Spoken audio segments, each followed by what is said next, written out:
So this is my story. I started using Coke when I was about 17, when I'd moved to Cardiff. That's when I tried my first line. And from that point onwards, I was always chasing that same high. So I had an amazing high from that first line. And for the rest of my life, I've been chasing that same high. And it's never been the same. It's never been the same, no matter how good it's been or how many bags I've had or whatever. I've never, ever felt the same as I did on that first night. And I spent my life chasing that high. And I've had periods in my life where I've moved back home and then I've stopped it for a while and whatever else. And then I've just been able to drink, but then I'd abuse alcohol to the point where I would black out. And then that was when I couldn't get my hands on any stuff.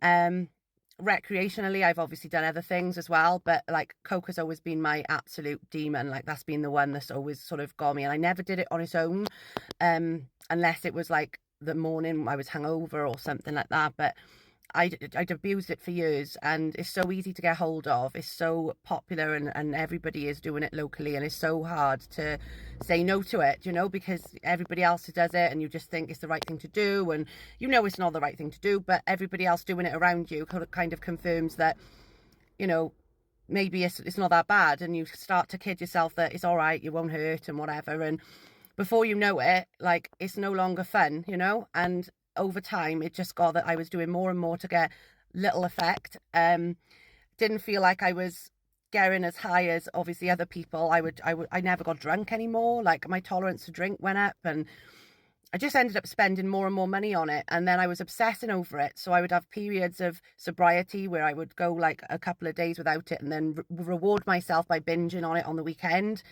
And I'd been in that cycle for a long time. It got gradually worse during lockdown. I'm not going to lie, lockdown really didn't help. My mental health has deteriorated as a result of it. And yeah, I just don't feel like I've been the same person really since then. I've also used alcohol as a crutch all my life. So every time something has happened emotionally or I've been upset, I've turned to drink. And that's what I've done all my life, all the way through. I've never been able to deal with anything head on. I've always just like buried my head in the sand and tried to deal with it with alcohol or drugs or whatever. And, they don't fix the issue, but at the time you think they're helping. Obviously, I realise now that they weren't helping me. And when I had 5 months without everything, I realised how much of a brighter person I was, how much more I saw life in HD. Everything made sense, and my head wasn't as fucked up, and just life in general it's just a lot less stressful and lot less chaotic. And that's where I'm at now. Like, obviously I've got to a point in my life where I can't risk going down that road again, and I have to literally isolate myself from everybody that has any connection to it, because I can't risk going back to that darkness and back to that place where I was, because I didn't want to be here anymore. And it wasn't just for fun, and it wasn't for kicks and whatever. I was doing it indoors on my own, and I wasn't even doing it to get high anymore. That's the thing. People think you're doing it to get high. You're doing it just to feel normal. So you get to a point where you just can't function without it, and you're doing it just to feel normal, to just get by and whatever. And I don't ever want to get to that point, like, again. And that's where I'm at, and that's why I've obviously got to kick everything out of my life, like every person, every place, everything that triggers me has got to go. And yeah, it's not easy. It's very lonely, and it's a very shit thing, and I'm gonna have to do this for the rest of my life. Do you know what I mean? This is it now, and I've got to find things to replace it with. And it's like learning who you are all over again. But there are lots of sober people out there. There are lots of people out there that don't necessarily, they might drink recreationally, but they don't take Coke. And that's what I need to be. Like, I can at the moment, I don't even want to be around people that drink, if I'm honest. I don't.